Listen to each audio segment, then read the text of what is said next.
Poin yang bisa ditambahkan di dalam kekhusyuan sholat adalah adanya sutrah. Adanya sutrah. Apa itu sutrah? Sutrah itu sesuatu yang diletakkan di depan tempat sujud seorang musolli.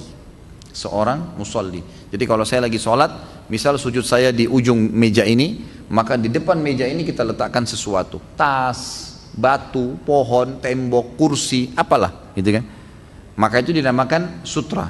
Ada juga sebagian ulama mengatakan sutrah itu adalah antara seorang musolli berdiri dengan tempat sujudnya. Maka ini dinamakan sutrah. Ada yang mengatakan sutrah benda yang ditaruh, ada yang mengatakan sutrah antara dia dengan tempat sujudnya, gitu kan? Makanya sebagian ulama Hanabila mengatakan kalau orang tidak mendapatkan sesuatu yang dia bisa letakkan di depan tempat sujudnya, batu kah, kayu kah, atau apa saja, tembok, atau orang yang sedang sholat juga, maka semestinya dia bisa menjadikan ujung tempat dia sujud, ujung meja ini misalnya, diniatin sebagai tempat sutrahnya. Nah, itu dibolehkan, gitu kan? Jadi intinya salah satunya adalah dianjurkan sutrah. Dan kata Nabi SAW, kalau kalian sedang sholat, letakkan sesuatu sutrah di depan kalian, gitu kan?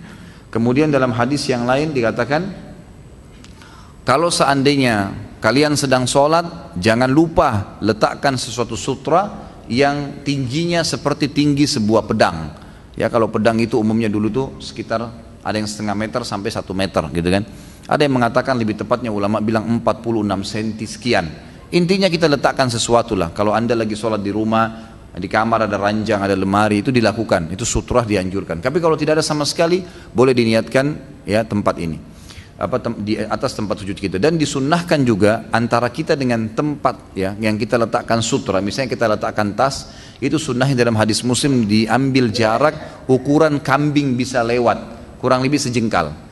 Jadi usahakan kepala ini tidak dempet di tembok, gitu kan? Ada jarak sekitar sejengkal. Ini dianjurkan.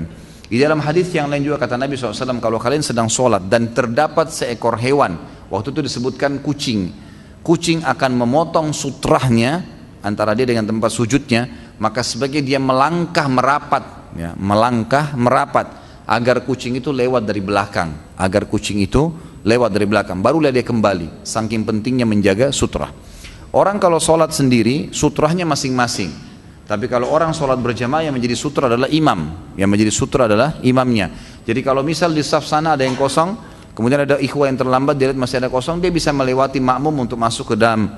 Tapi kalau imam tidak boleh. Makanya imam biasa diletakkan seperti kita sekarang ada kayu ini, dan atau kadang-kadang tembok, ya. Itu semuanya adalah bagian daripada perintah agama kita. Baik.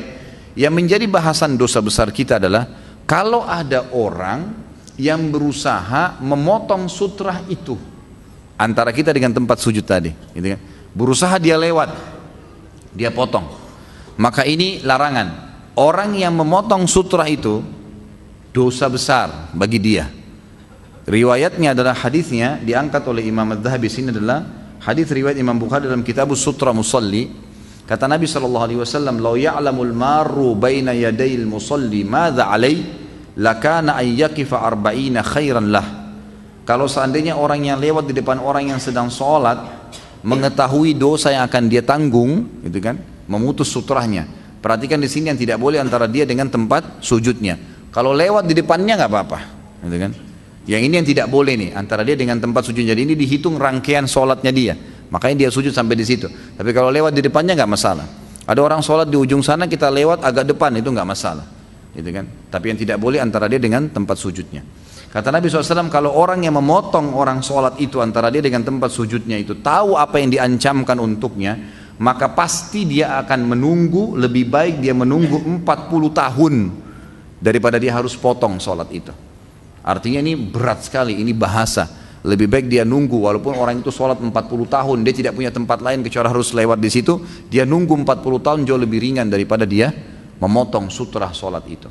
Di dalam hadis yang lain, kata Nabi SAW, dan hadis ini diriwayatkan oleh Imam Bukhari juga dalam Kitabus Sutra Musalli, "Idza shalla ahadukum ila ma yasturuhu minan nas, fa arada ahadun an yajtaza baina yadayhi falyadfa'hu fi nahri. Fa in aba falyuqatilhu fa innama huwa syaitan." Apabila salah seorang di antara kalian sholat menghadap sesuatu yang menjadi sutrahnya, penghalang baginya dari orang-orang yang melewati sholatnya. Lalu seseorang ingin lewat di depannya, maka hendaklah dia mendorongnya, menahannya, gitu kan, di arah dadahnya. Jadi sebagian ulama memberikan gambaran kalau dia sholat maka dia keluarkan telapak tangannya, sehingga orang itu tahu kalau dia lagi sholat, gitu kan. Jika orang tersebut tidak mau, tetap dia mau terabas saja, maka hendaklah dia menyerangnya dengan keras.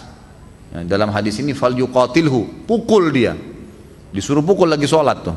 Kata Nabi SAW, karena dia adalah syaitan. Di dalam riwayat lain dijelaskan, tambahan riwayat ini riwayat Imam Muslim dalam Kitabus Shalah, fa in aba fal yuqatilhu fa inna ma'ahul qarin. Kalau dia nolak, tetap sudah ditahan, tetap mau lewat, maka sebaiknya diserang, karena yang bersamanya, yang menguasai dia adalah korinnya, adalah syaitan yang sedang bersamanya, Makanya di sini kita tidak boleh sama sekali membiarkan orang itu lewat.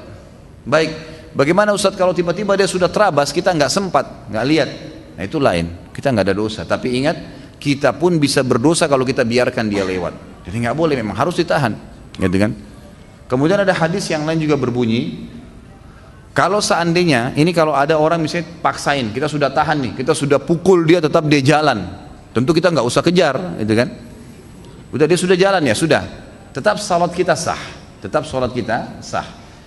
Yang jadi masalah adalah sebuah hadis yang lain. Kata Nabi SAW, kalau kalian sedang sholat dan sutrahnya diputus oleh wanita, anjing atau keledai, ya, maka sholatnya batal. Jadi kalau perempuan yang putus, baik itu perempuan sama perempuan atau perempuan laki-laki yang putus, lewatin antara tempat sujud, maka batal sholatnya, gitu kan.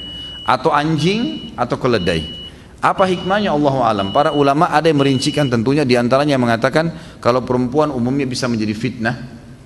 Kalau anjing ini dan keledai, biasanya dua hewan ini tidak merawat dirinya dalam kotoran, ya, jadi sembarangan saja, kencing sembarangan, buang air sembarangan, agak beda dengan hewan-hewan yang lainnya, Allahu alam. Jadi ini memang ya dilarang, ya.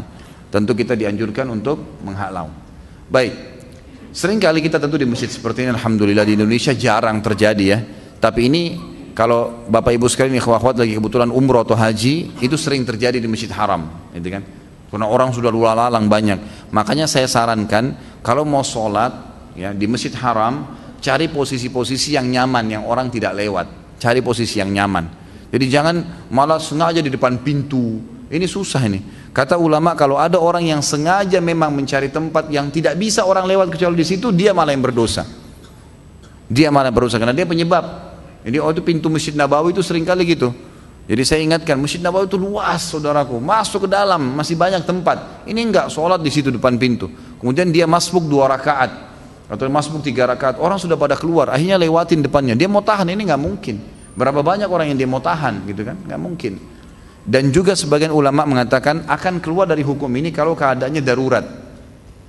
Darurat maksudnya adalah kalau seandainya tidak ada tempat lain kecuali di situ, dan orang ini memang dasarnya sholatnya salah, atau ada orang yang tidak tahu kalau ada orang yang sholat, atau ada sesuatu yang mendesak.